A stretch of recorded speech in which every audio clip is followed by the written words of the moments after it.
We need to come out of executive session. We actually did at 6:08 PM. We came out of executive session, motion by Brian Pilarski and seconded by Supervisor Benchkowski. And we adjourned the meeting then. So now we're ready to open up the regular meeting, so please rise for the pledge. I pledge allegiance to the flag of the United States of America and to the republic for which it stands, one nation, under God, indivisible, with liberty and justice for all. Please stand as we have a moment of silence for our veterans.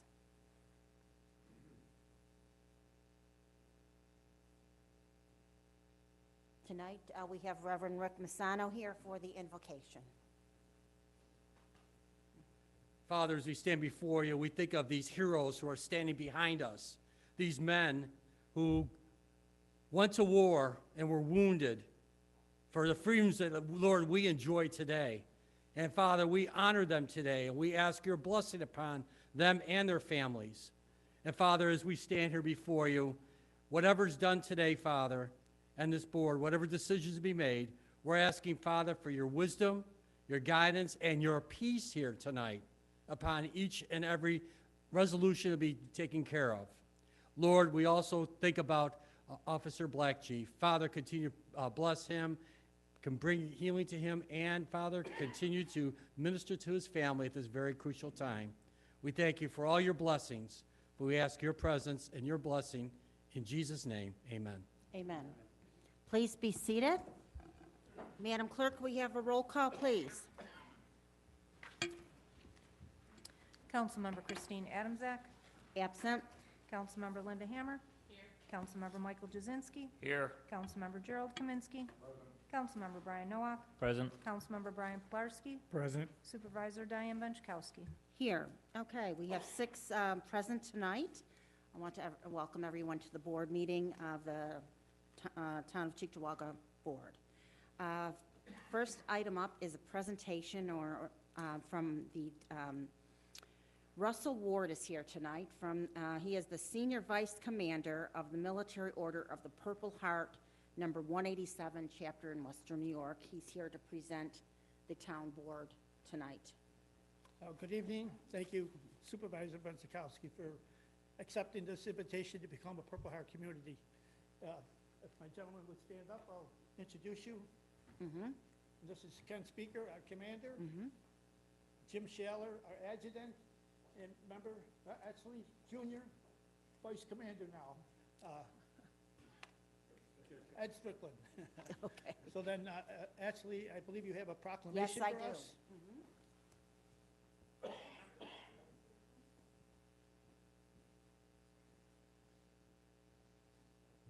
So tonight, I'd like to present you with this proclamation from the Town of Cheektowaga for allowing us to be a Purple Heart designated town. Very good. I thank you very much. And with this here proclamation, we'll send it to our national, and what it is on our website, purpleheart.org. And we have our Purple Heart Highway, and you'll be indicated on that highway as being a Purple Heart community, along with hundreds and hundreds of other locations all around our country. Very good. Wonderful. We're so happy to be here tonight and having you here and presenting this proclamation to you. Very good, very good. And now we can get right into this, as long as you're right here. Jim, if you want to take this plaque while I open it up there, and we can present this plaque if you want to. Yes, okay. This says the Purple Heart Medal is given posthumously to loved ones of those killed in American wars and presented to those wounded in combat action of America's wars. We honor the sacrifices they made for us to live in freedom forever. Beautiful. Thank you so much. We want to get town. Can we have a town board here? All right, yeah, sure. Around with the flag. You want Yeah, why don't to go the other way? Well, Well, maybe we'll stay down here. if you want to do pictures now. Fire behind us, and he wants to take a picture of you giving this to us. Yeah. Got everybody in?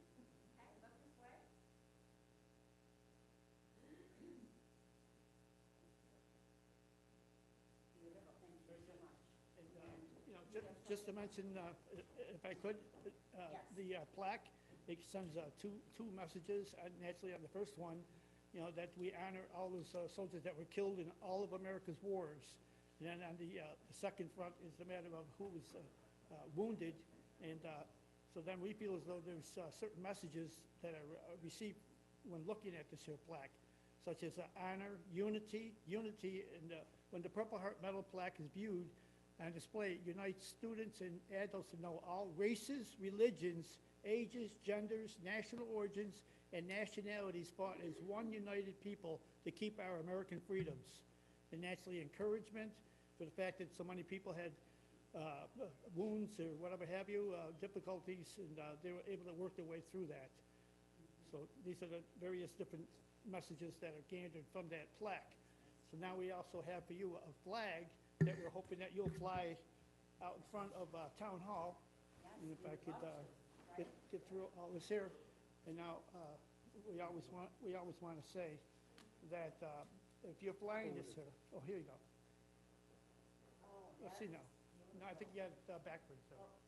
No, no. Oh, we got it right? Okay, good.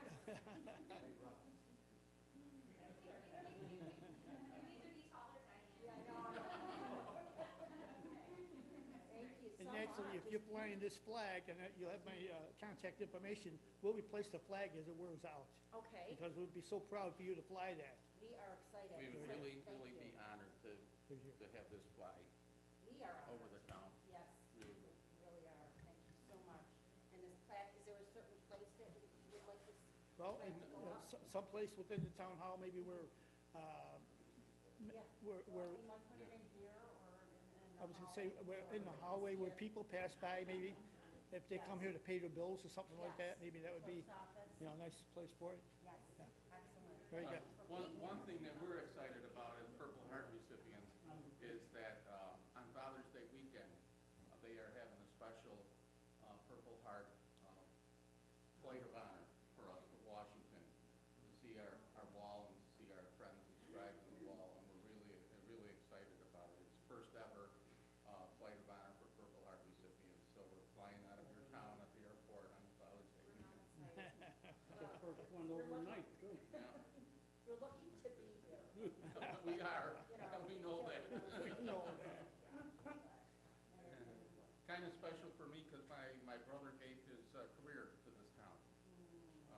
And so it's really special for me. Police department? In the police department. So, here's your Thank flag. you, thank you very much. Very good. Get on with your meeting. Thank you so much. Thank you again. Okay, so don't forget, you got the proclamation. I know, oh, and I need my proclamation. Very good. All right, thanks again. Thank you very much.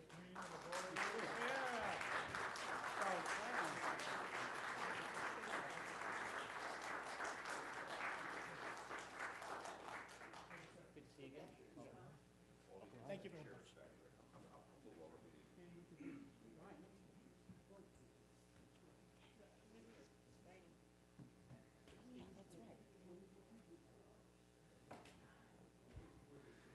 So before they walk out, Mr. Kenny Speaker right there, he's part of the Vets Committee, and when I first got on the town board, that's the very first thing he asked me is, can Cheektowaga become a Purple Heart town? And lo and behold, you did it, Kenny, so thank you very much. Yes, Kenny, thank you.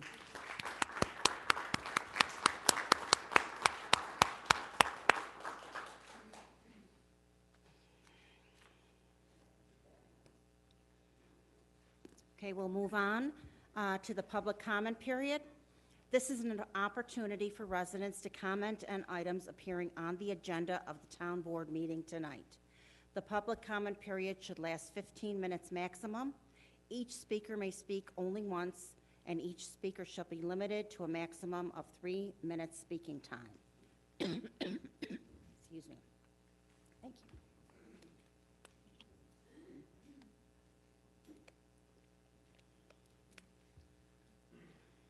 Okay, our first speaker tonight is Dawn Filipski.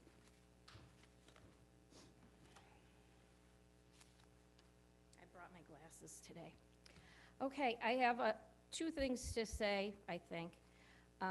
First one is, I was listening in at the work session, and I think it's pure foolishness that we are assigning a parliamentarian while listening, I did hear somebody say, does that come with a stipend? And then it was, no, we don't come with a stipend. I think that's just going to be foolish on our part. People have disagreements, I get that. Lord knows I've had disagreements with y'all too. Sometimes people make mistakes, and if you do so, you should apologize for your mistakes and move on. That being said, I'm not in favor of that. The other thing I had questions on, and I know it's not the public comment period, for the fire credits, but I had at least one question that maybe you guys would answer at some point, today, next 2 weeks, whatever. We have a lot of volunteer firemen that do fire service in Bellevue.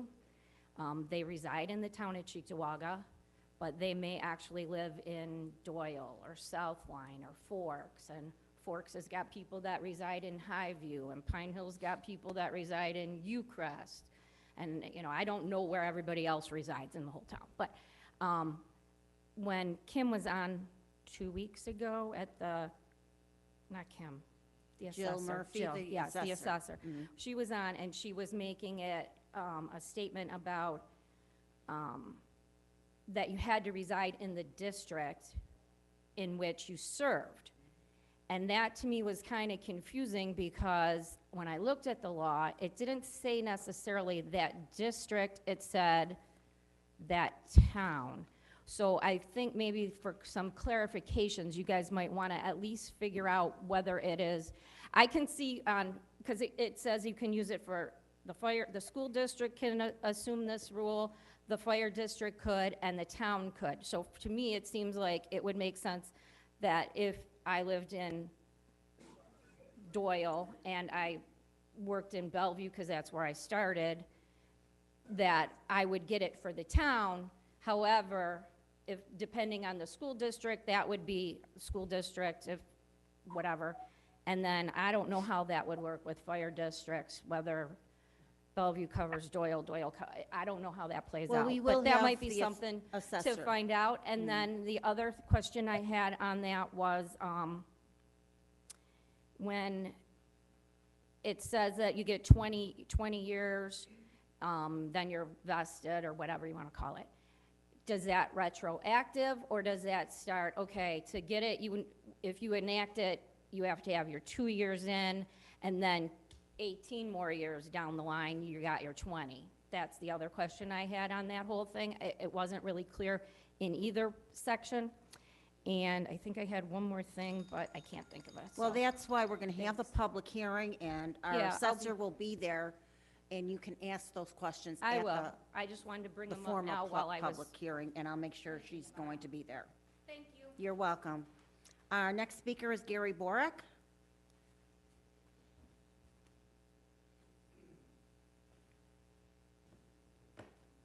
I'm in favor of a parliamentarian, and I think any organization, be it Boy Scouts, 4-H, church, legislative, has to have a set of rules to operate by, and you have to have somebody who makes a decision when there's issues over those rules. In fact, Robert's Rules of Order was created by a man who was asked by his church to organize those rules for their meetings. So I think it's important that you have one, because somebody's got to make that final decision. You know, you just can't have ad hoc all the time. The other thing I want to mention is the senior citizens. I want to clear some things up. There's no provision in state law making any significant changes, so don't use that as an excuse. The state law changes are going to address the calculation of income. It's still going to be up to every town and city to decide if they want to adopt from 0 to 50,000 that exemption. Okay?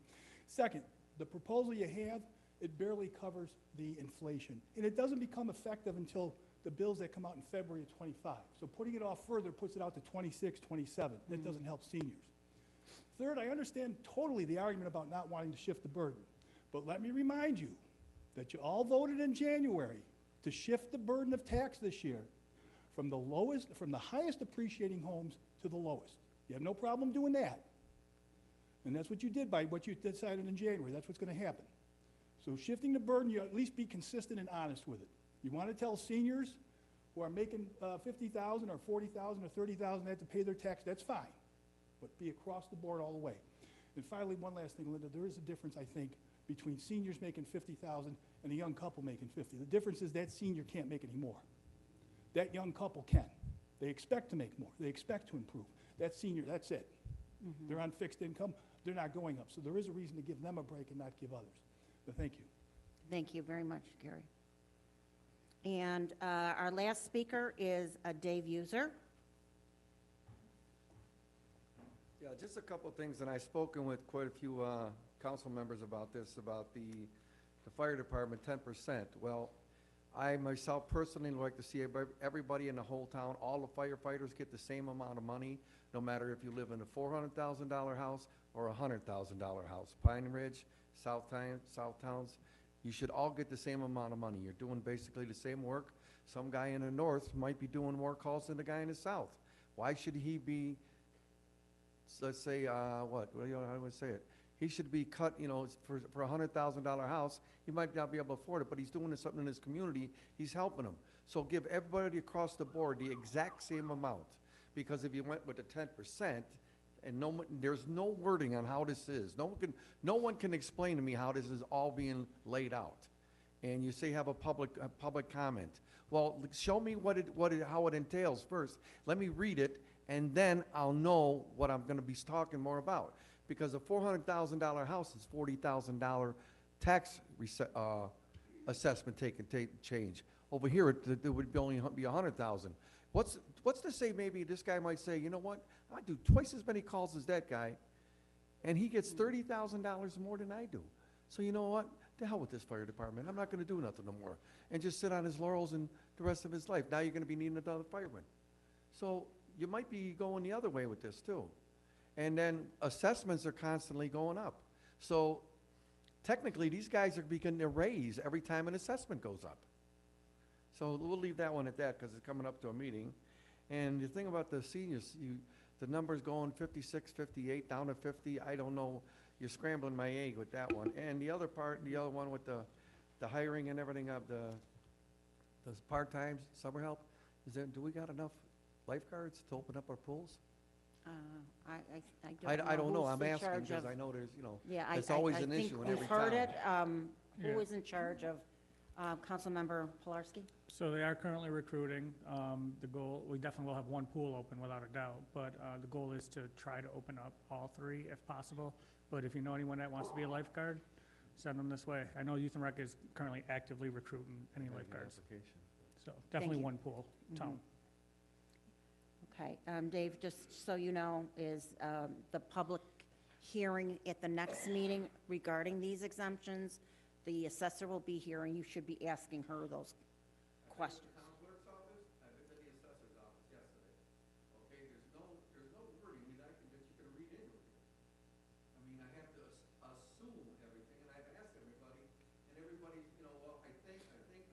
Well, we should get a link then, because there has to be more information at the state level about these. Every time you gotta, answer a question, I probably got another one. So we'll have to get a link up on the website, and if you can't get it to it, my office will be happy to print it out for you and pick it up. See what are other towns and villages doing around here? Yeah. Okay. But don't forget to come to the public hearing and voice your concerns. You haven't missed a meeting yet in the last 8 years I've been here, so make sure you come to the next one. Would anybody else like to speak on agenda items? If not, we will close this portion of the comment period, and we will move on to the public hearings. Madam Clerk, the number one. A call for public hearing was made at the March 28th Town Board meeting, Resolution 2023-179, to discuss the proposed enactment of local law intro number 2023-1 of the year 2023, titled A Local Law Creating a Chapter in the Town Code of Cheektowaga titled Public Nuisance Abatement. A copy of the complete law was attached to the meeting agenda online and available in the town clerk's office during normal business hours. My office received no comments on this.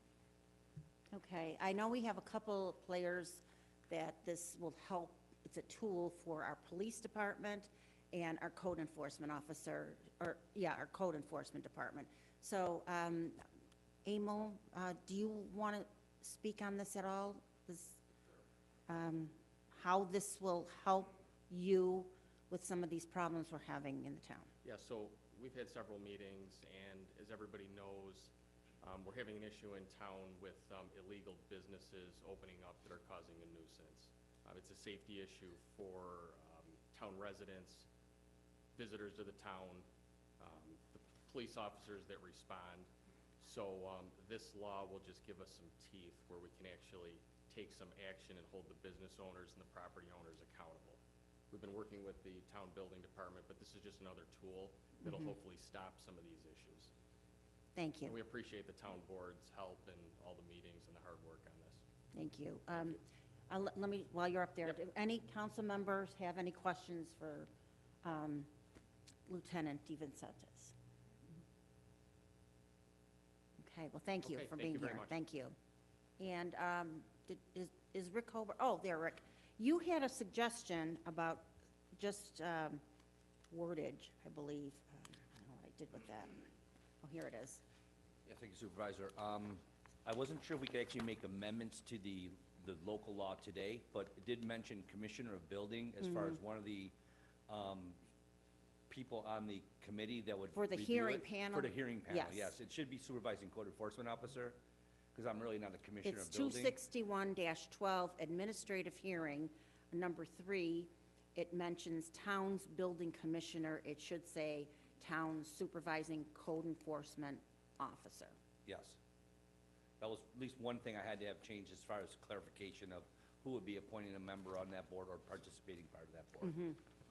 I think that's a good, And this will help us too, as far as our challenges, as far as a zoning opportunity for businesses that are properly zoned to function, but they sublet it or they go off of what they're recommended or they're permitted to do, and they're doing things that they're not permitted to do, so we have to stop them. But it's more of like a zoning enforcement, and it's really not something we can do and stop it immediately. So we need help, assistance from the police that have something that can stop it, then we can close it down, and then they have to go through the proper channels to open back up. Right now, we have to let them open because they're saying, this is what my business is, even though they didn't participate in that the evening before, but they're telling us that they're gonna follow the rules, and then they go and they don't again. So this should help us a lot as far as trying to enforce it, action long-term. and this administrative hearing. Correct. Is an extra step that we don't have now. We don't have that, correct. Okay. Well, thanks. Anybody have any questions of? Great. Okay. Thank you, Rick. So now we will ask the public, let me just see if anybody signed up. Yes, Gary Borick.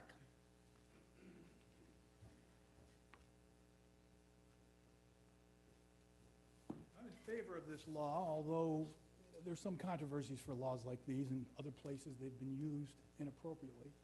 I think, however, that our code enforcement officers and our police department are run by people who are reasonable, rational, compassionate people, and I don't perceive them abusing this law the way some other communities have.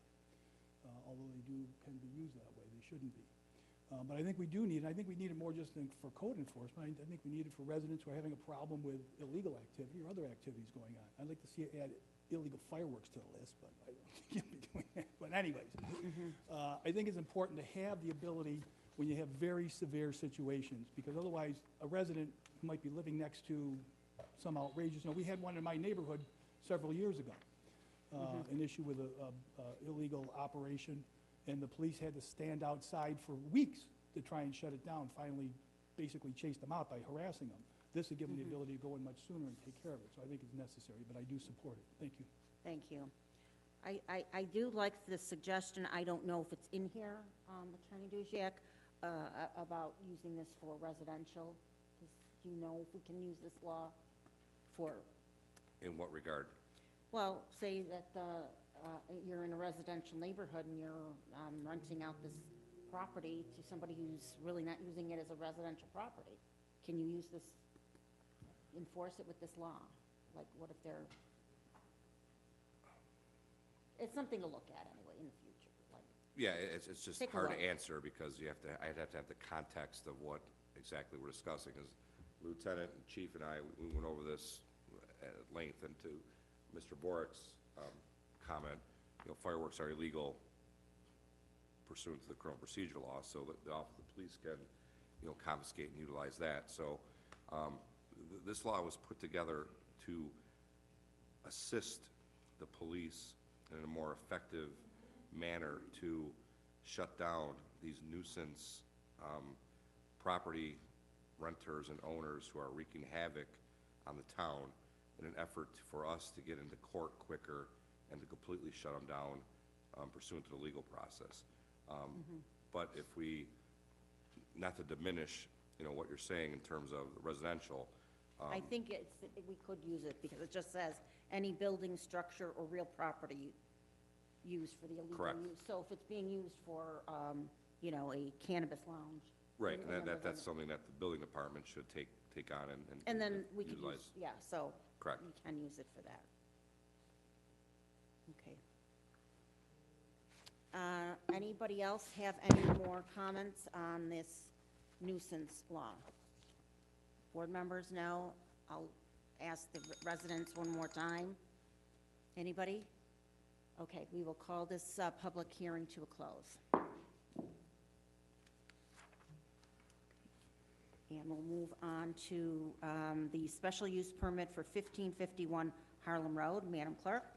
A call for public hearing was made at the February 28th Town Board meeting, Resolution 2023-120, to discuss the request for a special use permit regarding the proposed continuation of the code-compliant drive-through developed pre-current statute requiring a special use permit submitted by Alway Development for the establishment at 1551 Harlem Road, Cheektowaga, New York, 14227.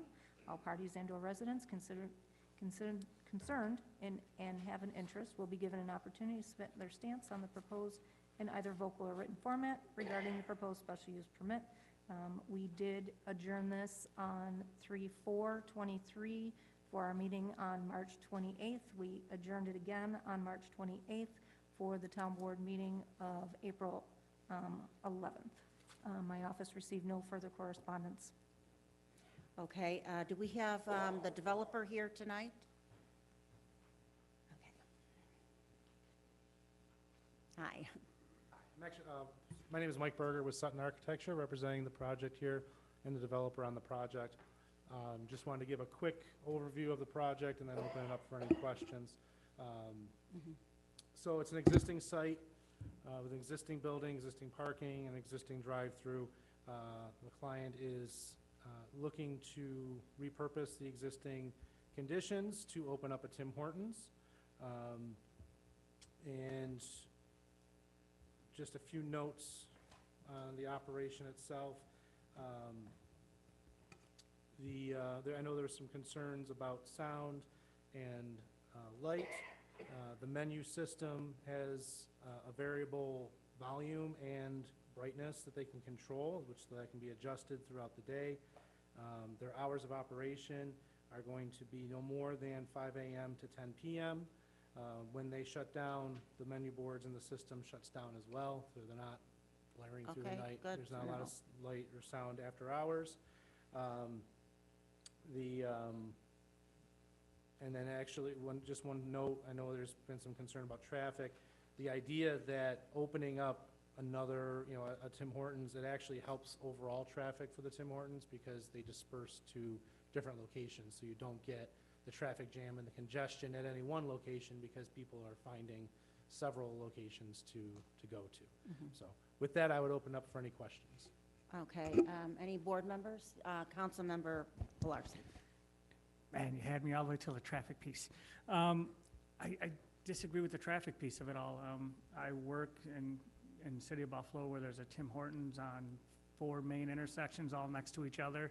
Clinton Bailey, Seneca Bailey, William Clinton, they're all right there, and the traffic's still at that Clinton Bailey one. It's brutal, and it's set up exact same way that is being proposed here for Hot Dog Heaven. It's just where the drive-through window is the ordering window, and it causes it to back up into William Street and on the Clinton there, and I see the same issue happening on this location here with Harlem and backing up there.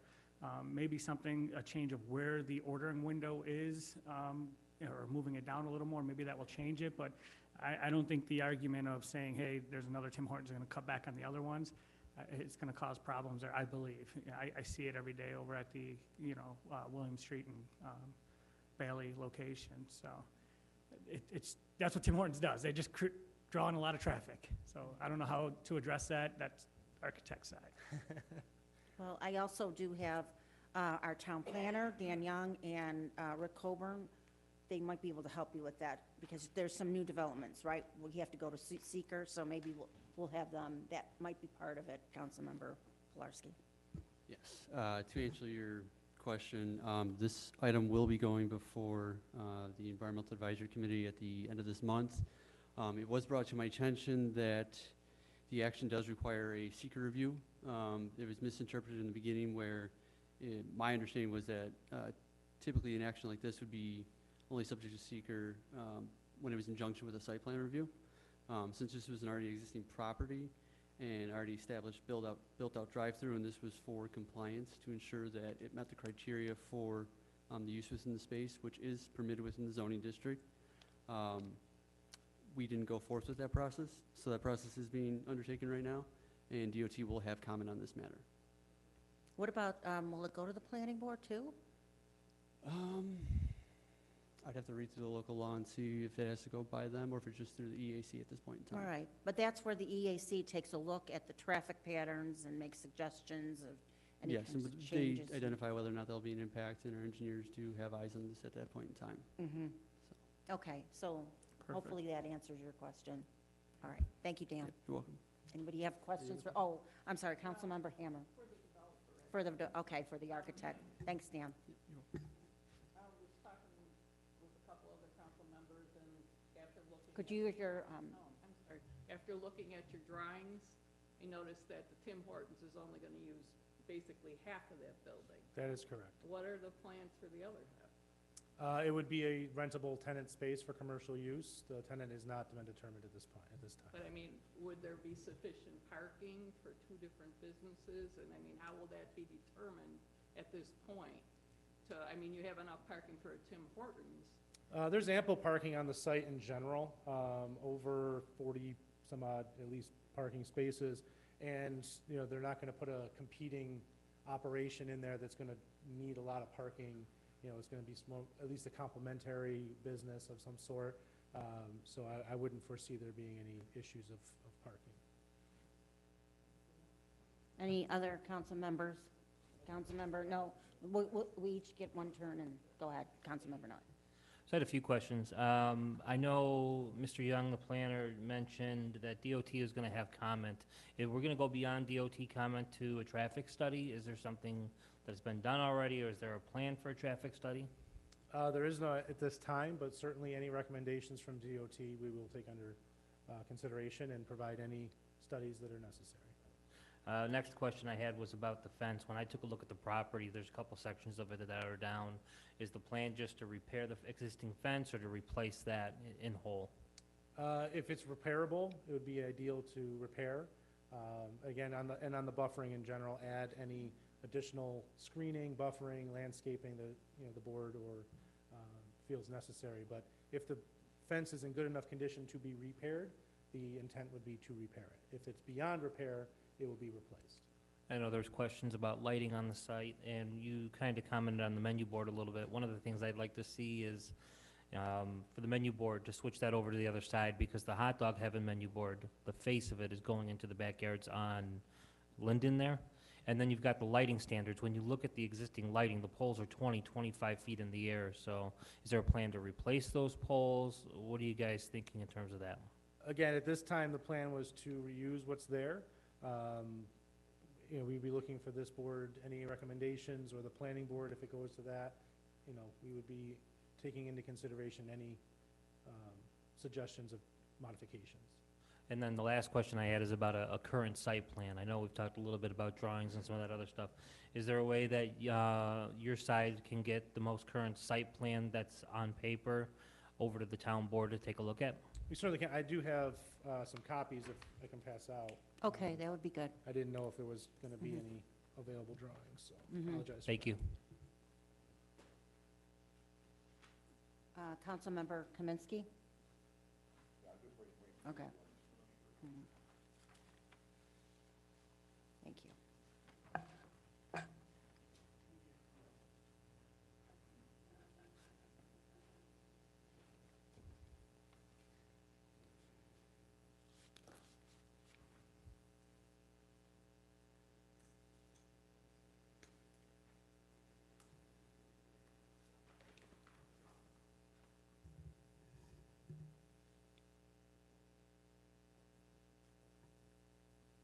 Go ahead, Jerry.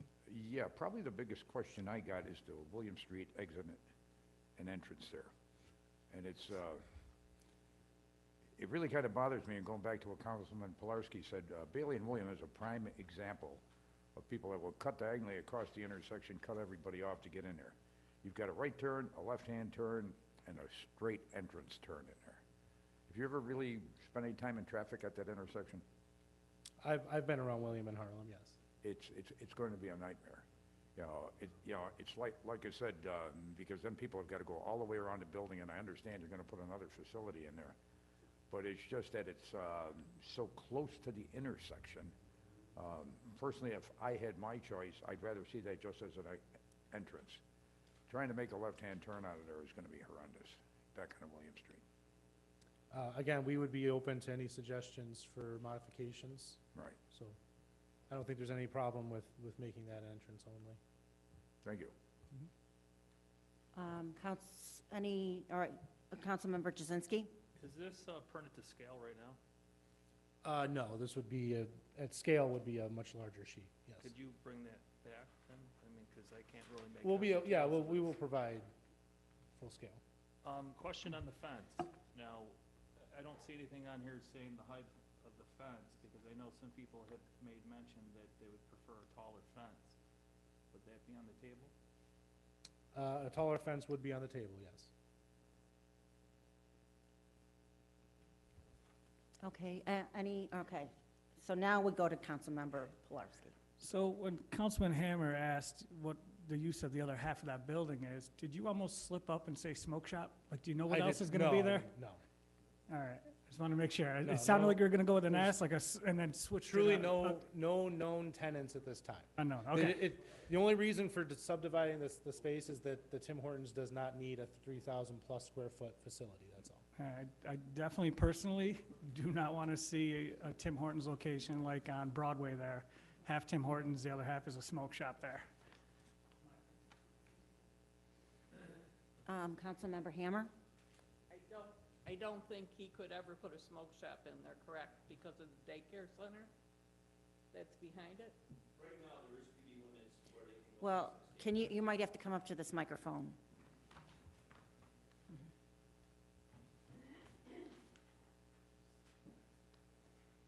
To your point, Councilmember Hammer, there would be limitations depending on the use that would be proposed for that side. If it is related to, I believe, alcohol sales, tobacco, and now in this case, cannabis, it would be barred based on the proximity to the daycare facility. I believe that is a New York State-run daycare facility, which would put a buffer zone between those types of uses and that operation.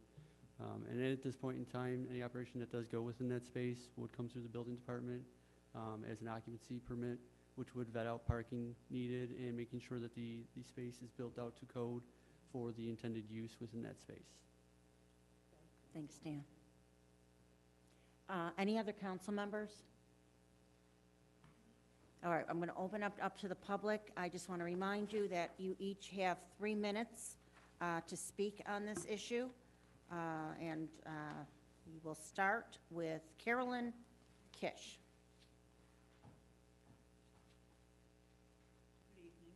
Good evening. So I did a search on my phone for Tim Hortons near the intersection of William and Harlem, and 22 came up. 9 of these are less than 4 miles away, 8 are less than 3 miles away, and 5 are between a mile to 1.6 miles. 7 of them are already in the town of Cheektowaga. So if this Tim Hortons is a done deal, I would like to see it go through without a drive-through, because a person can go in any direction, roughly 1.5 miles or a 5-minute car drive, and find one that does have a drive-through. According to the 2020 census, Cheektowaga is 25.38 square miles. So there's roughly a Tim Hortons for every 3.5 miles of our town. And as a side note, the city of Buffalo did deny a drive-through to a Tim Hortons on Michigan and William back in 2021, and the world didn't end. The worst thing that happened is that Tim Hortons never opened. I would like to request a traffic study to determine how the intersection will be impacted not only with the increased volume of cars from the Tim Hortons, but also with the addition of the credit union that's opening up over there. This is a major safety concern, not just for drivers, but more importantly for bicyclists and pedestrians as well. Cars routinely run all the red lights off of William Street. And as a driver who tries to use the red light on Mansion to go to William Street, I've learned to wait a few seconds before I move my car so that I don't get T-boned by someone because no one's paying attention over there. It's even scarier as a pedestrian. My daughter lives across William on Garland, and in nice weather, she likes to walk over with the grandkids. When they leave, she thinks I'm nuts, but I walk them to that intersection to make sure that they get across safely. Because as someone who lives on Warsaw, all you hear is screeching tires and cars smashing at that intersection. And I would rather know they made it across the street safely instead of hearing that noise and thinking, oh my God, someone hit my daughter and the kids. Lastly, I am concerned that traffic will increase on Dorinda because it will become a cut-through for people looking to avoid that intersection directly. If any of you travel down Dorinda, you know there's no sidewalks there. It's a very narrow street, and the majority of the intersecting streets do not have a four-way stop sign. So that's already a problem with cars speeding through there. I see it getting even worse. In closing, I think my daughter summed it up best in her email to the town clerk when she stated that this is a quality of life issue, and our area has very little, if any, quality of life left. And that's a sad statement on the town. Thank you, Carolyn. Okay, Peter Grace. Good evening. This is a little new to me to speak. I'm not one who's done it before, but I'm concerned. I've lived there a long time. If you remember, I lived there when it was 2 lanes, a shoulder, and a railroad bridge. So I've been there quite a few years, and through the years, it's just, I realized with businesses, the traffic is unreal. We fought with them years ago. They widened the street, which was fine. It's, as time goes on, businesses grow, people, so anyways, that's it. With that end, it's, the big thing I was concerned with is like, they want the Tim Hortons. What about the kids in the little daycare center? You know as well, this is America. They're gonna come out of that lot flying 100 miles an hour. I see it. I've been living there all these years. I mean, I see people cruising on there, probably 60, 70 miles an hour. Not all the time. And now you're gonna come out of that Tim Hortons, probably go up north on Harlem. They got the daycare. In the morning, that place is I can't imagine how it's gonna be 5, 6, 7, 8 in the morning. The parents with the kids, what are they supposed to do? And it's like he was saying, on Tim Hortons on Clinton and Harlem. I go shopping and I go to Aldi's, I go to Wegmans, I go to the Tops. The right lane, it's like a war trying to get in the left lane. It's a 4-lane street, it's like 1, because you can't move. Everybody's got their turn signal, blowing the horn, everybody's in a big hurry. I need eyes behind my head. I got a van. You know how many times I almost got hit trying to go through? I don't think, the only thing someone said, if they want to build a Tim Hortons, fine. No drive-through. And if I didn't hear real well. In a smoke shop, that definitely, there's no way I could buy that. If they were thinking about it, I didn't hear the whole thing, because I don't hear real well. Okay. But that's definitely, I would not want a smoke shop. I don't believe in it. We got enough vices in the world, let alone add on a few more. And if Tim Horton wants a right lane, tell him to put his own in. And figure it out how to do it instead of the taxpayers. That's all I have to say. Thank you. Thank you, Peter.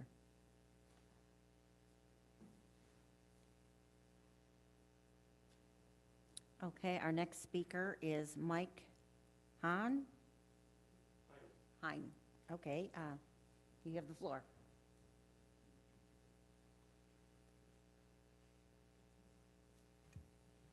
I'm generally not opposed to Tim Hortons in general. I'm one of their I wouldn't say most honorable customers, but I'm a customer of theirs. But this location would be a real outlier amongst the various Tim locations that we see in the areas, not only in this town, but other towns.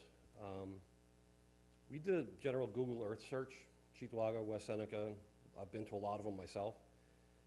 We couldn't find any other location that directly abuts a residential neighborhood or residential backyards. Union and Lawson comes close.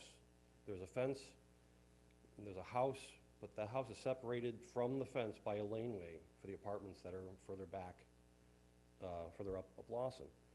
So there really aren't, we don't really have any examples in this area of a residential neighborhood being right next to a fence next to the drive-through lane. So this is kind of uncharted territory.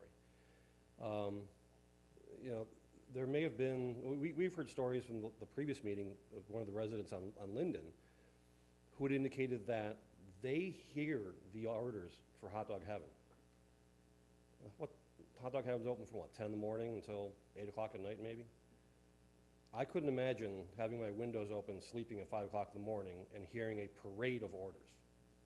You know, I order it through the app, but I still have to show up that speaker and say, online order for Mike.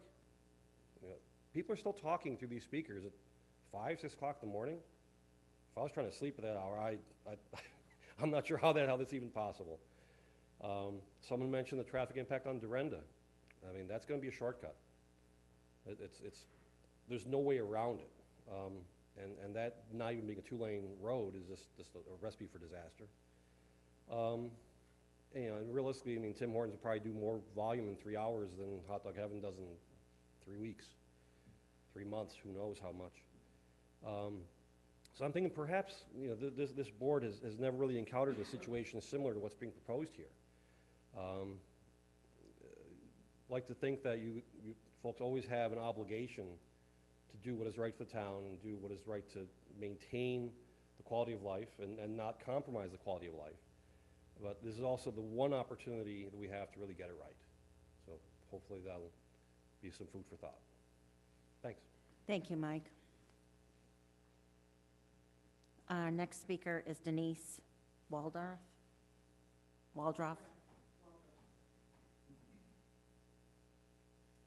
Hi, Denise. I'm not much of a speaker myself. That's all right. but I've been Get living- closer to the microphone. I've been living in Cheektowaga for a little over 20 years, raised my kids here, had my grandkids.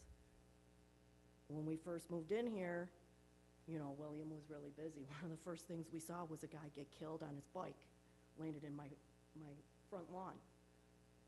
Then, a couple of years later, a car got hit and flipped and landed in my neighbor's yard. You're trying to put in a Tim Hortons without giving us any notification. That's not acceptable as a taxpayer.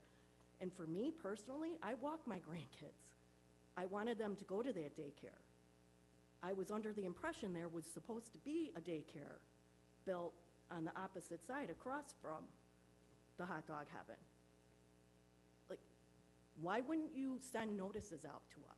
We did, though. I did not get a notice. The town clerk, can you speak on that just real quick, Kim? Where were the paper notices? How many went out? 79? 79 went out, 2 got returned for owners that 79? did not That's live it? in the area. They went within I 500 live right feet on of the... Harlem Road. I did not get that Mhm. notice.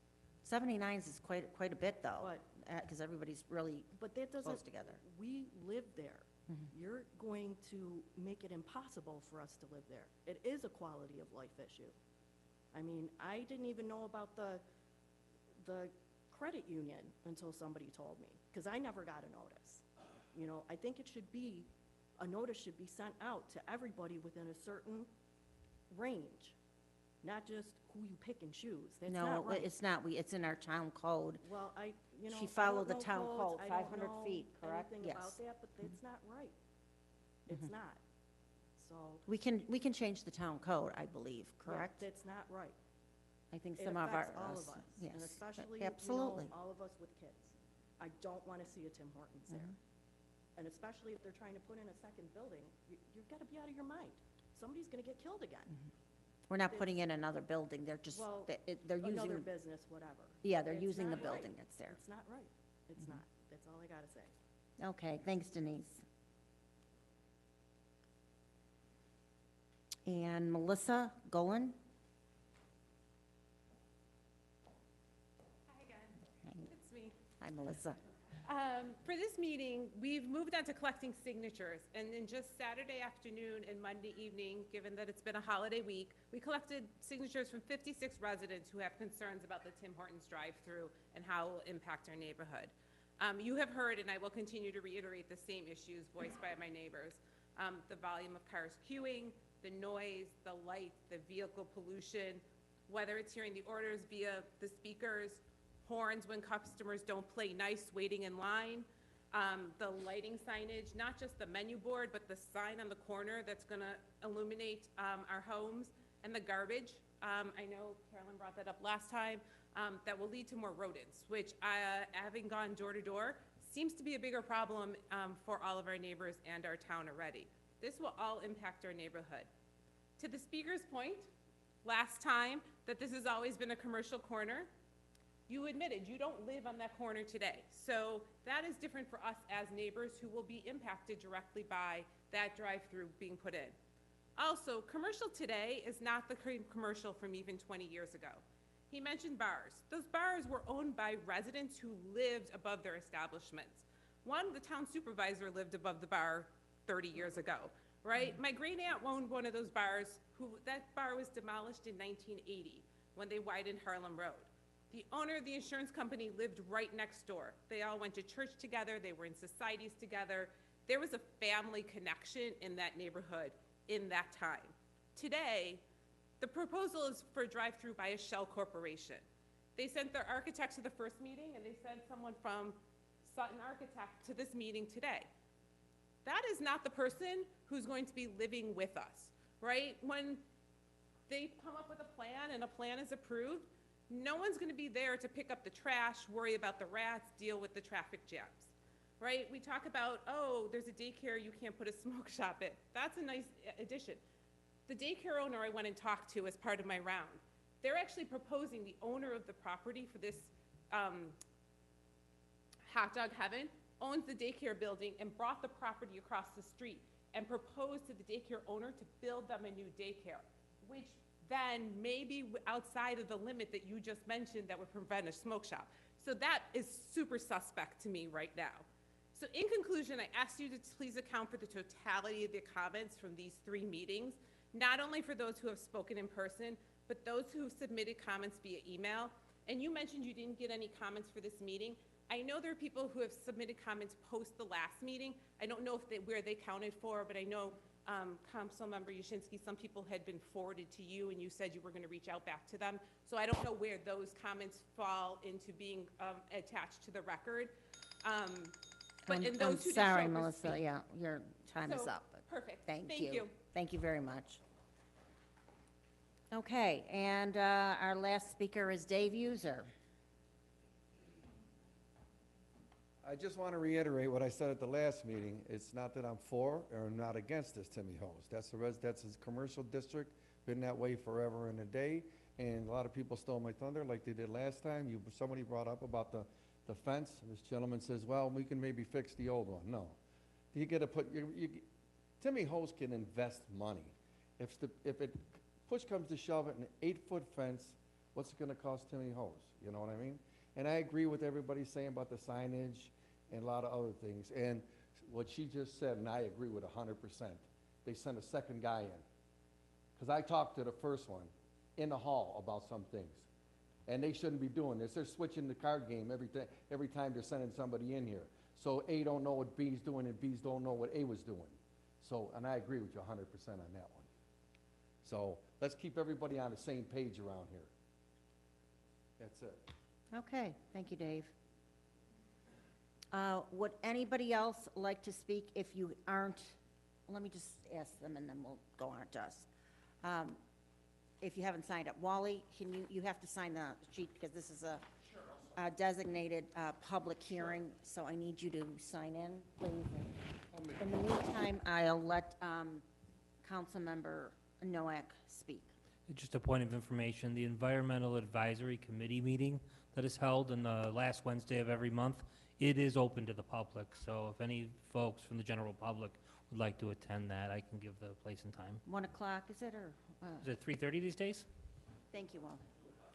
2 o'clock at the Alexander Center, I believe, right? Yes. Okay, Wally, you have the floor. My concerns with this project is we went from a property that we just had to do a little tweak to get a Tim Hortons. You know, we got the drive-through in place, it's already been special use permitted, and we're just gonna dot some i's and cross some t's, right? And in the typical Cheektowaga fashion, we're gonna ram this thing right up the taxpayers' front yard. Well, you know, if it's cheap enough to fix the fence, we'll fix the fence. If we can't fix the fence, we'll put a new fence in. You know, I got a new site plan here, and by the way, we're only gonna use half the building for Tim Hortons, and now we're gonna put another tenant next to that tenant. And, you know, we got our code enforcement officer here, and, you know, it's less than 2 miles up the street to Tim Hortons at Broadway and Dick, and we all know what that looks like over there. And I'll be honest with you, I visited not less than 10 Tim Hortons in the last week. And I am disgusted by the trash at Broadway and Dick Road. Go get in that drive-through and look at the trash on the grass. They're not a good neighbor.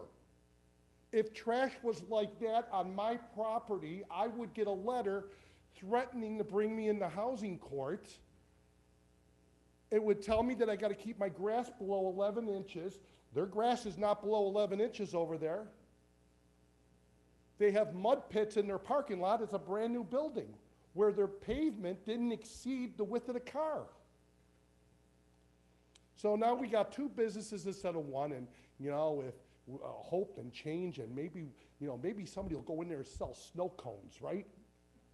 I don't see that as a way of the world. Saturday night, we got 200 people at a hookah shop on Genesee Street, practically rioting with responses from 10 other police agencies. We're having parties all over this town, but you know what? We're gonna take this hot dog heaven and we're just gonna tweak the blueprint a little bit. Because you know what? It's not my backyard. And I thought it was very interesting when they brought up, and I sat back there thinking about this, they're right. I don't see Tim Hortons backed up to residential property. And before you vote yes for this project, you should go find some of those locations that back up to residential before they rubber stamp a Tim Hortons backing up to your property.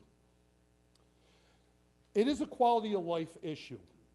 And rodents go right along with trash. And we have a rodent problem in this town. We have people that are just throwing their garbage all over the place. I keep my property up, and I got a rat superhighway running through my backyard on Dick Road, and it has nothing to do with me or my 3 neighbors. They're coming from somewhere. But you know what? Maybe a few more Tim Hortons will solve that problem, because they'll get so fat and bloated, they'll just explode. Thank you, Wally. I do want to say that Tim Hortons on Broadway is the Village of Depew. So why don't you call them and make, because I think they'd like to know about that garbage and whatever. So I would call their code enforcement. Any other council members? All right. Oh, Linda. Hammer. This would be for you again. I'm looking at this drawing, and apparently the dumpster is going to be right up close to those houses?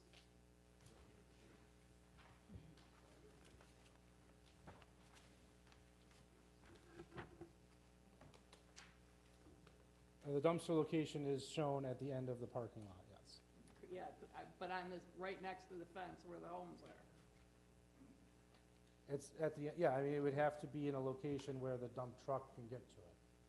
And that too is another quality of life thing, because a lot of those dumpster companies come out early in the morning to dump those, and they make a ton of noise, and I mean, you're right on top of these people's property.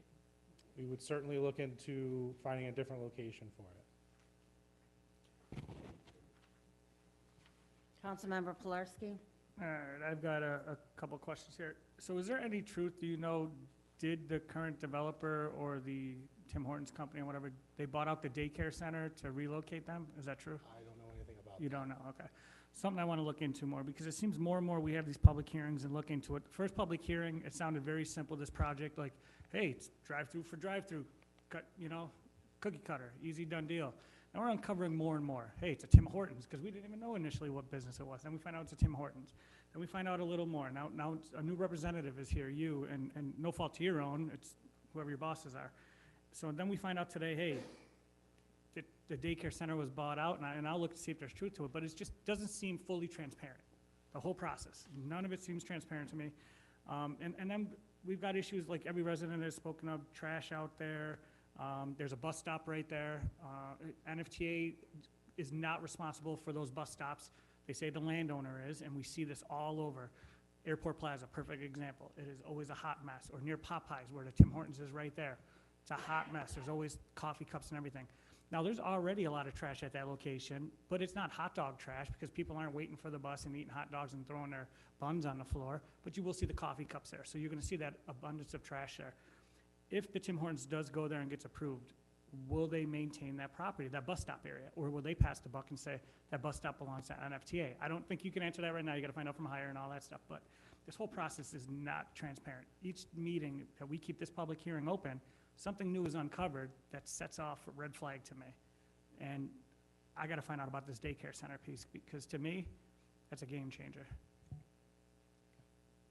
I don't know anything about it, so I can't speak to that. And I had a couple texts saying that, yeah, did almost slip and say smoke shop, by the way. Never was intended to say smoke shop, I swear to God. No idea about I have no idea about the potential business that's going in. Well, you can always I listen don't- to the YouTube again. I don't know anything Yeah. about it. Okay, was there another resident who wanted to speak? Okay, do you want to come and speak? All right, let me bring you up to the microphone, please. Yes. Hi, can I just have you sign the sheet so we have you on record here, yeah, who we're talking to and.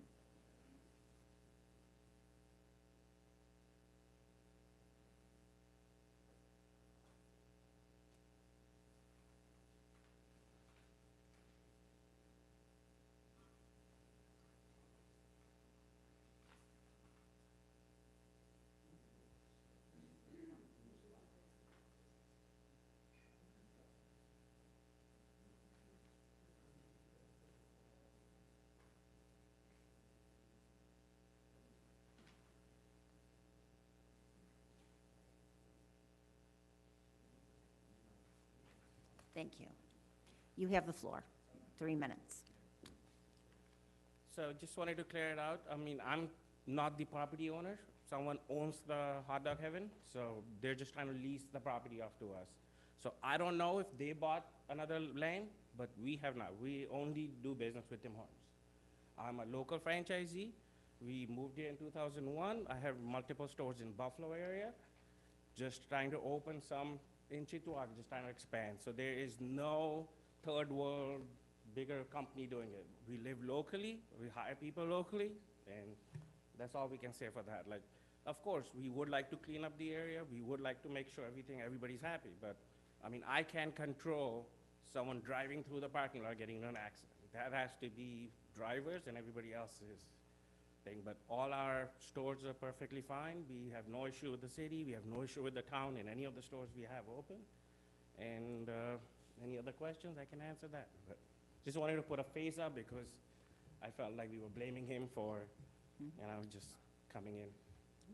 Councilmember Hammer. Do you own other Tim Hortons Yeah, stores? we're franchisees, so. In Cheektowaga? The only one I have right now is the Broadway one, but that wasn't started by me. That was hired with another franchisee who's not in the system now. So Okay. we took over that. You took that over. When we took over, whoever the landlord is in that property decided to put a smoke shop. We do not like smoke shops around ours either. Like it is what it is. I couldn't, it's not in the agreement against Tim's to have one in there because it doesn't compete, but I can't say anything because the landlord wants to put it. So it all goes down to the landlord. The separate property we do have right now is just because we do not want to build a 2,000 square foot store there. The smaller, the better, at least in the field we are right now.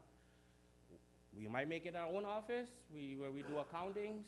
I'm renting right now in Tonawanda, but I can always move it there. But, you know, it's just, it's empty space, and we don't want to shut the door for anything. Like, so we leave it open. There is no plan. We have not talked to anybody about it at all right now, so. Councilmember Krasinski, you had a question for him? Yeah, I think this is a very unique situation, though, as it does butt up to residential properties. And I think that the people are a bit concerned about it, and I think they have a legitimate voice in this thing of who they feel that should, you know, be their neighbor.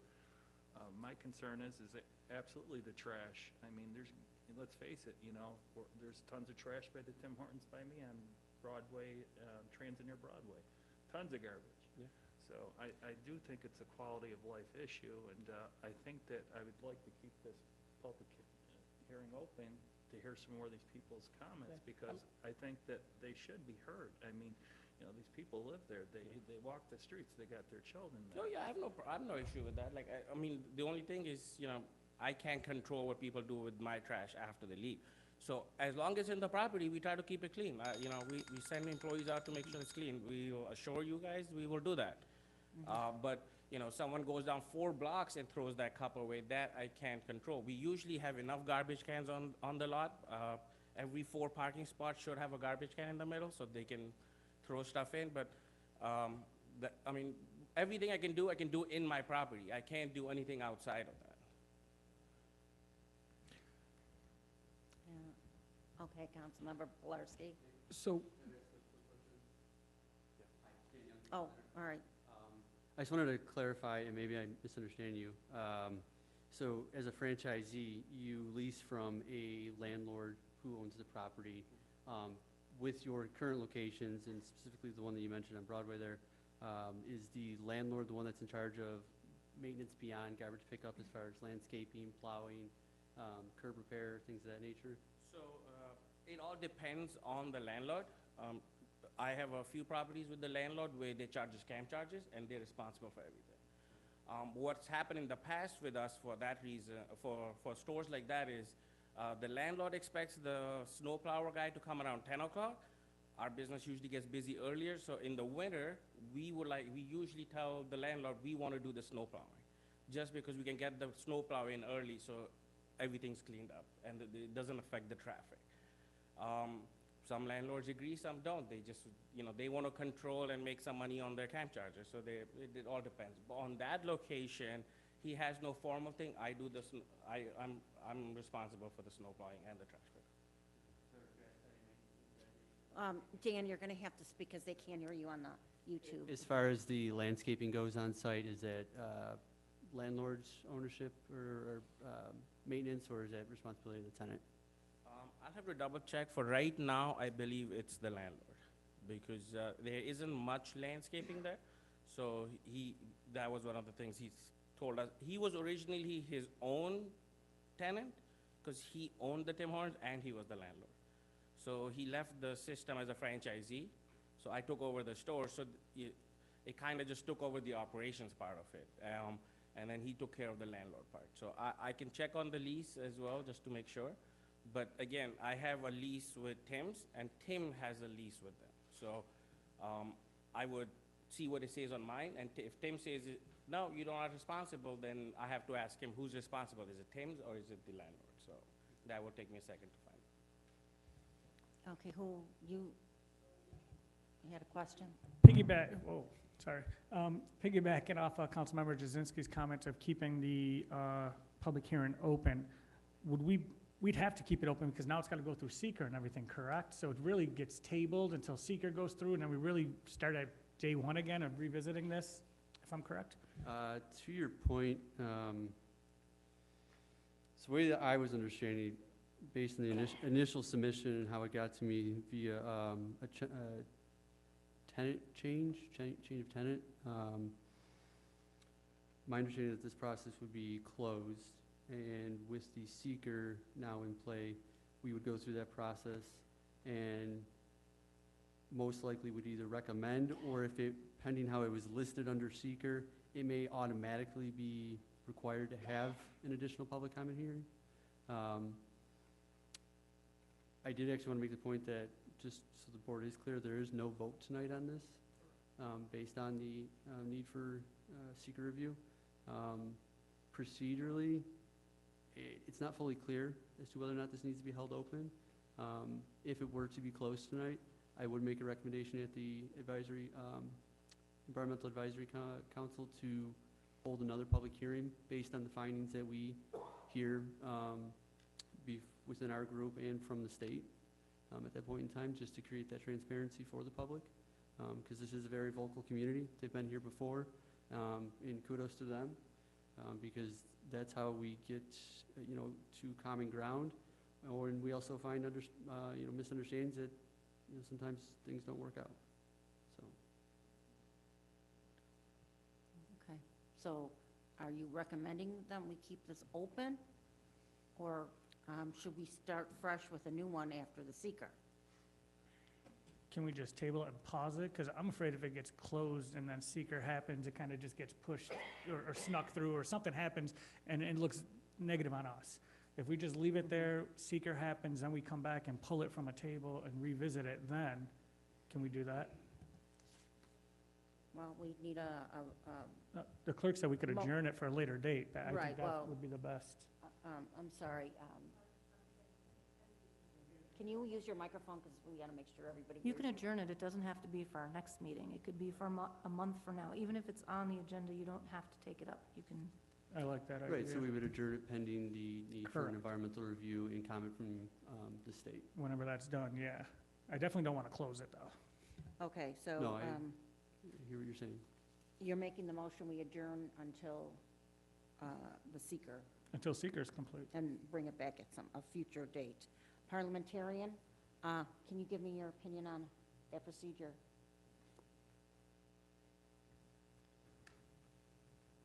What exactly are you asking? I mean, How do we word that we should adjourn until a future date, whether it doesn't have to be the next meeting? Well, here's the thing.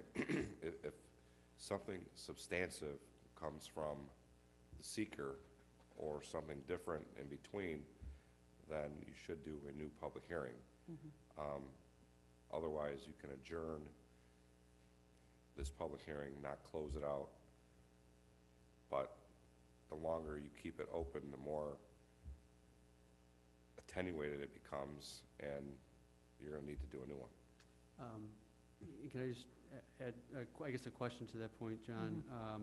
If we were to close tonight and there were additional findings during the seeker review process, in order to have those presented, you would have to have a new called public hearing to have them presented at that point in time? In my opinion, because the whole point of having a public hearing, as you know, is for the public to be aware of what's going on, what's transpiring. However, from what I know and what's going on with the site, it's going to be a short form seeker. There isn't, as long as provided they're not changing the structure of the building, the footprint, which I don't think they are, then it's going to be a pretty quick seeker process. And I wouldn't anticipate any substantial changes unless you know of something different. I believe there are options for additional resources to be pulled by the town. I'd have to review our local law and see what that looks like under that section of the code. Because I know, for example, traffic study, I think, is one that may be eligible to be asked of the applicant. And having to notify the DOT, they may, in general, just ask, because they do that very commonly, especially at high-volume intersections. Right, but the location isn't changing the format of the business. I mean, it was a drive-through business before.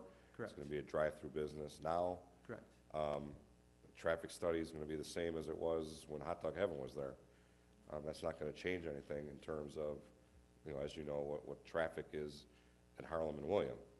So in my opinion, the seeker is going to be a short form, which is 10 questions. Right. So, it's up to the board, whether or not you want to leave it open, but I wouldn't leave it open too far out in the future. Okay, so we need a motion to adjourn it and with a date possibly, and a second? Correct. Okay, so I'll make the motion to adjourn it. to the next meeting at least, Yeah, until I think it's 25, is it, or 26th? Okay, whatever the next meeting is, and Councilmember Kaminsky seconded that. All in favor? Okay, majority, can I have a roll call vote, Madam Clerk, about, I think we had 4 people. Till the next meeting. Next meeting is April 25th. Okay, so, could I just get a roll call vote? Sure. Councilmember Hammer? Yes. Councilmember Jazinski? Yes. Councilmember Kaminsky? Yes. Councilmember Noah? Yes. Councilmember Pilarski? yes. Supervisor Benchkowski? Yes, okay, so we have enough. All right, so it'll be on, we'll adjourn it until that time and decide what to do. Okay, so we're done with this public hearing. Thank you for being here. Dan and Rick, thank you very much for being here, too. I appreciate it.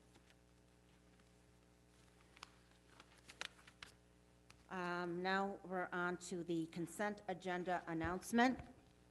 Tonight, we have a consent agenda as part of this meeting. If any council member wishes to remove an item for discussion, please tell me now, and I will remove the item from the consent agenda, and it will be added as a separate resolution item.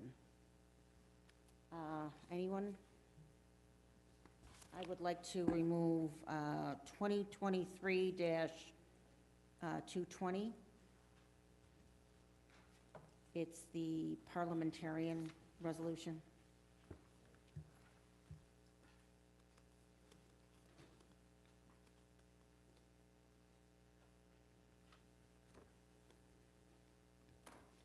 So, with that being said, I need a motion to approve the meeting agenda as presented with removing the resolution 2023-220. Councilmember Kaminsky, seconded by I'll second. Councilmember Noack. All in favor? Aye. Opposed? Motion carried. Madam Clerk, back to you.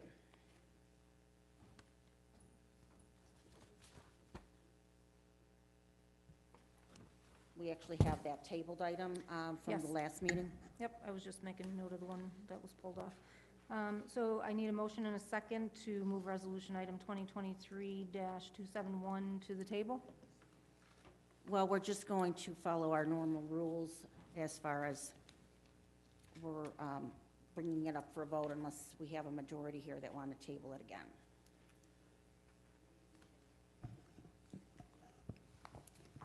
It's up to you. Well, Don't you need a motion to take it off the table? No, we normally, we have been since 1994, the tabling, it was tabled, and then after a first tabling, we would need a majority of the town board members present to table it again, or we just read it and we vote on it tonight. I'll second to leave it on the table. Okay, and do we have, I need actually a roll call vote on that? Could we, so it would be the majority here, not the majority, like normally it's not. So you want to keep that on the table, all right. what does that mean? Pardon me? What do you mean by that? Well, according to our rules from 1994, 2 votes are needed for the first tabling of a resolution for a table. Any further tabling of a resolution after the first tabling must have a majority of all the town board members present. So we need the majority of 6, not 7. Yeah, so it's just the majority of who's here. Mm-hmm. Right. Okay. So we have a motion and a second to keep it on the table. So I just need a roll call vote. If we have the majority, that's okay with keeping it on the table. Okay, just to confirm, so leaving it on the table means not taking action, putting it on the table. We're talking about leaving it on the table and not taking action on it. Tonight, yes. Okay. Yes, So, roll call vote. Councilmember Hammer? Yes. Councilmember Jazinski? Yes. Councilmember Kaminsky. Yes. Councilmember Noah. Yes? Councilmember Pilarski. Yes. Supervisor Benchkowski. No, but we have a majority here to keep it on the table and not vote on it tonight. No action will happen on that resolution tonight. Okay. We have a consent agenda. I have a motion by Supervisor Benchkowski, a second by Councilmember Kaminsky to approve all items on the consent agenda, including the meeting minutes of March 28th and the amended meeting minutes of March 14th, 2023, and resolution items 2023-203 through 227. I am going to recognize that there is no 207 that appears on the list, and we have moved resolution item 2023-220 as a separate resolution item for action. I need a roll call vote to approve the consent agenda items. Councilmember Hammer? Yes. Councilmember Jazinski? Yes. Councilmember Kaminsky? Yes. Councilmember Noah? Yes. Councilmember Pilarski? Yes. And Supervisor Benchkowski. Yes. All consent agenda items have passed. We have one separate resolution item. That is Resolution 2023-220. It is sponsored by Councilmember Nowak and is seconded by Councilmember Kaminsky. The role of a parliamentarian is to impartially advise on rules and procedures for the conduct of meetings, as well as to assist in the interpretation of bylaws and rules of order. The purpose of appointing a parliamentarian is to enable members of the government body to efficiently and fairly discuss and determine actions that are to be taken. This town board is interested in appointing Town Clerk Kim Burst as a parliamentarian. Now therefore be it resolved, Kimberly Burst, Town Clerk of the Town of Cheektowaga, being hereby is appointed as parliamentarian to the Town Board of the Town of Cheektowaga, effective immediately. On the question, Are you making an Yeah, amendment? all I have to Councilmember say. Noack? Okay. Oh, thank you. All I have to say at this point is prior to taking action on this vote, we did rely on a parliamentarian to interpret procedure. I think that demonstrates the usefulness and the need for it. And in speaking with the supervisor, her and I, and Jazinski, we spoke, and I spoke with everyone individually. I think we have an amendment that wants to be proposed, so that's all I had to say. Anyone else on the question? Then I will like to make the amendment to change appointing the town clerk into putting in the town attorney with no name. Just the third whereas, this town board is interested in appointing the town attorney as its parliamentarian. And then the resolved that the town attorney of the town of Cheektowaga be a peer board appointed as the parliamentarian. I'll Is that our second. understanding? Okay, so Councilmember Noack seconded. Could I get a roll call vote on the amendment only? On the amendment only, Councilmember Hammer. Yes. Councilmember Jazinski. Yes. Councilmember Kaminsky. Councilmember Nowak. Yes. Councilmember Pilarski. Yes. Supervisor Benchkowski. Yes. Okay, so we have, the amendment is approved, so, Madam Clerk, I'm sorry to have you read it again. Yes. As amended. Yes. Resolution 2023-220 is sponsored by Councilmember Nowak, seconded by Councilmember Kaminsky. The role of a parliamentarian is to impartially advise on rules and procedures for the conduct of the meetings, as well as to assist in interpretation of bylaws and rules of order. The town board is interested in appointing the town attorney as its parliamentarian. The town attorney of the town of Cheektowaga being hereby is appointed as a parliamentarian to the town board of the town of Cheektowaga, effective immediately. On question, anybody further on the amended resolution? I do have one question, actually. Yes. We usually do like to put names with the resolutions. Do you want our town attorney's name mentioned in the title? No, I don't think so, because he's the parliamentarian. It will be the town attorney being the parliamentarian, because this way we will never have to change this resolution. Okay.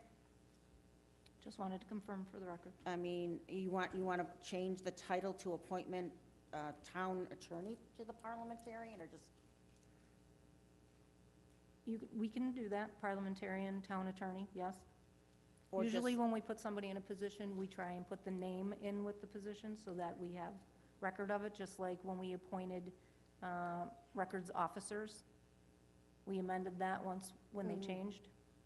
I see what you're saying. For the title, for Right. those in that title. Just for the title? I'm Yeah. just, the John- problem is, I'm worried is, John's got it. hold on one second. I'm just concerned that we're just putting the title in as a parliamentarian because who's ever in the town attorney will be the parliamentarian. I understand what you're saying. So, John, our town attorney? I mean, it'd be nice to be recognized other than just the town attorney. If you're putting me in that Okay. position, I think you should, everybody else gets their name put in whatever position. So, I mean, begs the question. I understand. Okay, I guess we'll do the amendment over again. Councilmember Nowak, you had a question? No question. Anybody else? All right. I will, let's change the amendment then. I guess we'll have to do a new amendment. Correct? Parliamentarian? So, Not yet, we didn't vote on it. Not for the I title. guess we Not have for the to, title. I mean, The title mean, is a search mechanism. I mean, the concept of worrying about the future, if there's a new town attorney, you can just amend well, the all right, resolution. so I mean, normally with any position, well, we don't have Brian Hornsman here, but you know how we create the position first, and then we have another amendment filling the position? So, this is just kind of creating the position. And we could do another resolution appointing John Dujak as the town attorney. John Dujak is the parliamentarian if you want. But if you want to just do that tonight and in one resolution, we can do that too. I'm fine with it. So can we, how do we take away the amendment? No, you're out, wait, out of order. I'm asking the, just add my name in. pardon me? Just add my name in, Okay, comma. right. You know. So the amendment we already voted on, we need to withdraw that amendment and put a new amendment in. Is everybody in favor of that? Okay. So I'd like to amend it then to the whereas the town board is interested in appointing town attorney John Dujak as its parliamentarian. And in the resolved, it would be that town attorney John Dujak of the town of Cheektowaga being hereby is appointed as a parliamentarian to the town board. And the rest is the same. And Councilmember Nowak is the second. All in favor on the new amendment? Aye. Opposed? Okay, the amendment is carried, the new amendment. So, Madam Clerk, could you read that again with the new amendment? Resolution 2023-220, whereas the role of parliamentarian is to impartially advise on the rules and procedures for the conduct of meetings, as well as to assist in the interpretation of bylaws and rules of order.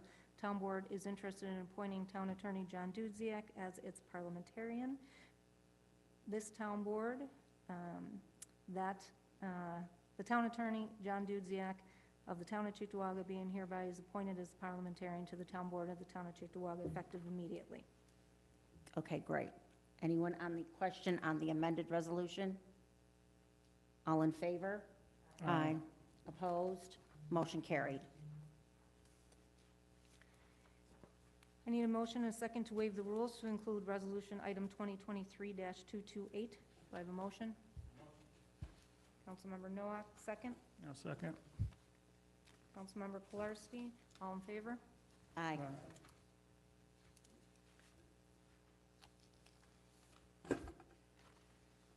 Resolution 2023-228 is sponsored by Councilmember Jazinski and seconded by Supervisor Benchkowski. On March 14th, 2023, Resolution 2023-129, opposition to the proposed ban on natural gas heating and appliances in New York State, was adopted by the Cheektowaga Town Board. The Town Board is now desirous of rescinding Resolution 2023-129 and adopting the following new resolution. Governor Hochul stated the state address contained a proposal to end the sale of new fossil-powered heating equipment by 2030 by calling for construction of all new construction needs to be zero emission, starting in 2025 for the small buildings and 2028 for large buildings. The state's proposal is intended to help address climate change.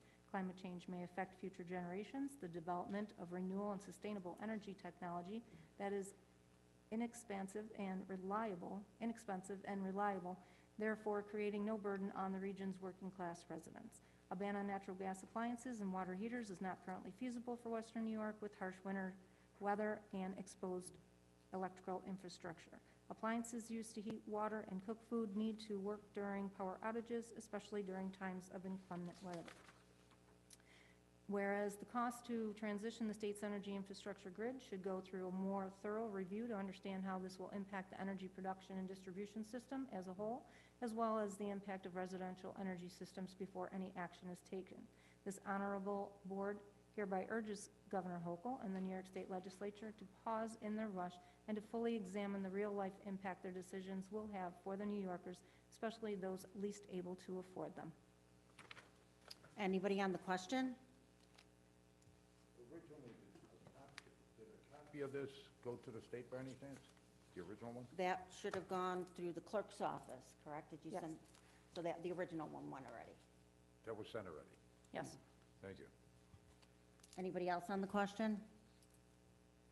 All in favor? Could I get a roll call vote? Councilmember Hammer? No. Councilmember Jazinski? Yes. Councilmember Kaminsky? No? Councilmember Nowak? No. Councilmember Pilarski? No. Supervisor Benchkowski? Yes. So we have, We So- have four noes, 2 yeas. The motion is not passed. okay. That is the end of our resolution items. Communications, we received minutes from the Traffic Safety Commission of March 21st, 2023, and for general communications, we received 3 notices of claim and 1 amended summons. Okay, supervisors' comments. It's been a long meeting tonight, so I guess I have nothing more to say. Council members? Councilmember Pilarski?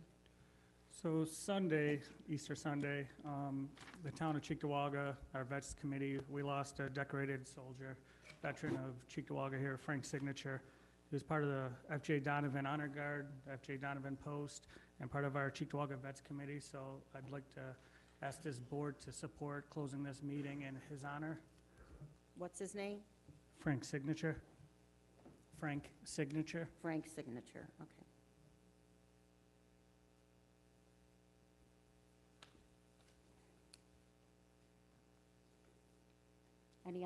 Anybody else have any comments? Councilmember Noack? Yeah, this week is Public Safety Dispatcher Week. We've got folks working here in the town of Cheektowaga and all around the country, and their job is, they're first responders, and their job is to answer folks' phone calls in distress and serious times of needs. So this week, just keep the public safety dispatchers in your thoughts and your prayers, and remember that they're first responders, just like fire, EMS, all those other folks. Thank you. Anyone else? Okay, next is our public comment period, our last one. This is an opportunity for residents to comment on matters involving Cheektowaga. The public comment period should last 15 minutes maximum. Each speaker may speak only once, and each speaker shall be limited to a maximum of 3 minutes speaking time. Wally Carriero?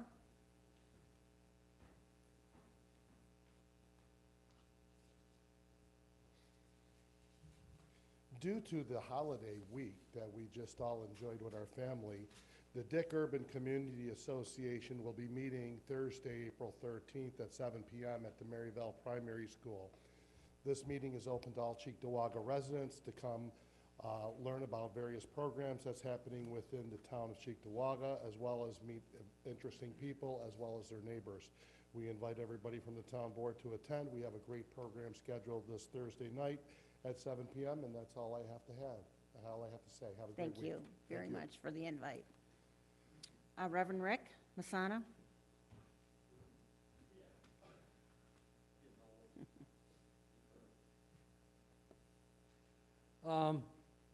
Talking about building and everything else, you know, you come off the 33 on Union, you make a right.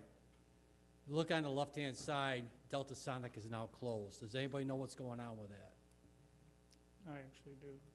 Do you? They had some damage when pipes burst during the blizzard and whatnot, so they're undecided what their plan is to reopen, rehab it.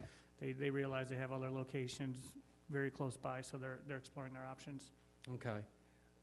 Further down, on the right-hand side, the plaza. We have a lot of empty spaces in the plaza. The old M&T Bank, that's still nobody in there. You know, you think about it, people coming off the 33 and they make a right-hand turn, what do they see? A closed Delta Sonic.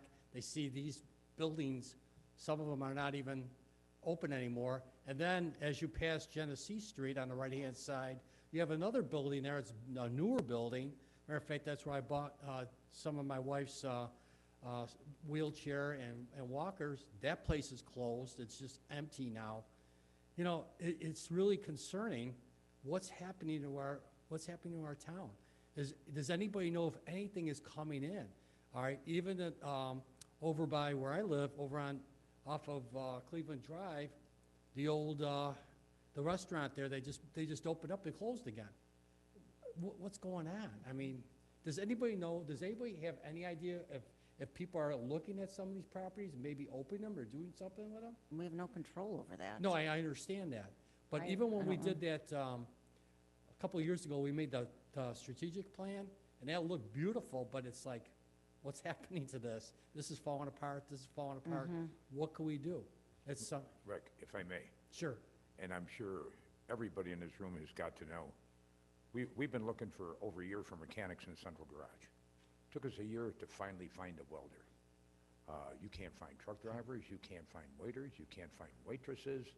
And the only way I can put this, for the 51 years I have been in business, I have got at least 6 different companies headhunting for me. You know what I've come up with in the last 6 months? Nobody. Absolutely no one. One of the applications we even had for Central Garage, the guy that did apply for it had 15 years experience at a McDonald's. No experience as a mechanic. I go to a lot of business meetings, talk to a lot of people, and the biggest thing right now, nobody, I don't care what it is, nobody wants to work anymore. And the biggest thing, even if you can find somebody, where I used to pay people $22, $24 an hour, I'm paying them $30 and $34 now, because they're not going to take a job for $24, $25, or $26. Okay, sorry, he used up your time. Thank you. That's all right. So, the next speaker we have is Melissa Golan. I just want to take this opportunity to clarify a couple points. To Councilmember Pilarski's point earlier that every week we find out more information, I just want to clarify, by leaving it open, now the town doesn't need to send notices. If you would have closed it, and I just want this for a point of clarification, you would have then had to send notices to the residents that what was the secret and the traffic finding. So how are people supposed to find out about this? Like, I'm the only one who at some point has taken on your role of watching the agenda every week. Most residents don't do that. So how are people supposed to find out about this? This is also the thing today. The tenant is applying for the drive-through, not the landlord. So where is this relationship between the lease agreement between the tenant and the landlord, and who really has liability? And they're splitting liability and they're gonna point at each other. That's where this gets really even more sketchy, with the landlord saying, the tenant saying, oh, I know nothing about what else is going there. The landlord buying the other property and moving the daycare. Just seems to get fishier and fishier. And the last thing I just wanna note is, there were people who submitted emails, and we know this because Carolyn daughter submitted an email after the last meeting, and it was not read for the record last time or this time. So where do those get put on the record for the board to know that more people commented than what is already in the minutes? And for the 56 signatures that we have collected, how do I get that on the record I can as give well? that to the town clerk. Thank you. Thank you. You're welcome. Madam Clerk, do you know, was there some missing? Yes, I will note that there were some that came in later that night, and there were others the following day that were forwarded to you guys. The whole town board did receive them. Yeah, have read those. Yeah, she did get more, but we didn't read them tonight. So we will do that at the next one. You're welcome. I think that's it. Does anybody else wish to speak? Gary Borick? I put this off, but it's time sensitive, so it can't be put off. Last year, I suggested that you allow people to file their Board of Assessment review petitions by email. You have the power to do that. You have to do it between now and the next meeting because it's coming up in May. And it's more important than ever. We have a problem at the assessor's office. In January of '24, the assessor came on and told this board that she was going to determine the full market values, multiply it, she said equalization, right? She misspoke because the equalization rate doesn't come out until after May. She meant the level of assessment, to determine the assessed value. That's the way the law requires. Mr. Pilarski asked her, could you clarify that? And she told twice to him, and one clarification, we're gonna determine the full market values, we're gonna apply the equalization rate, and that's gonna be the assessed value. A week later, I called the assessor's office, said, hey, I wanna talk about my assessment. What's the full market value? Oh, no, no, no, no, you cannot talk about full market values. Well, what about the ratio? No, no, no, no, no. All you can do is argue about the assessed value. I said, that's not the law. And they started telling me, we don't care about the law. And I've heard from people, and I've got an affidavit now from a person who says the same thing was told to them. It has got to stop. You need to do what you can to help people challenge those assessments because they're not getting help at the assessor's office. They're getting misled terribly. Thank you. Thank you very much, Gary. We really should take a look at that then. Make a note of it.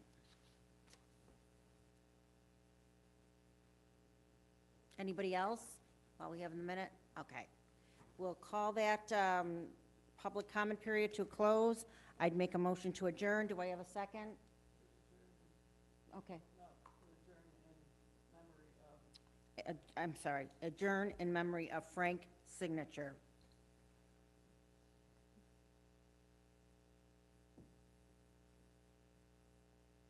Do I have a second? All right, Councilmember Pilarski, all in favor? Okay, we're adjourned. Thank you.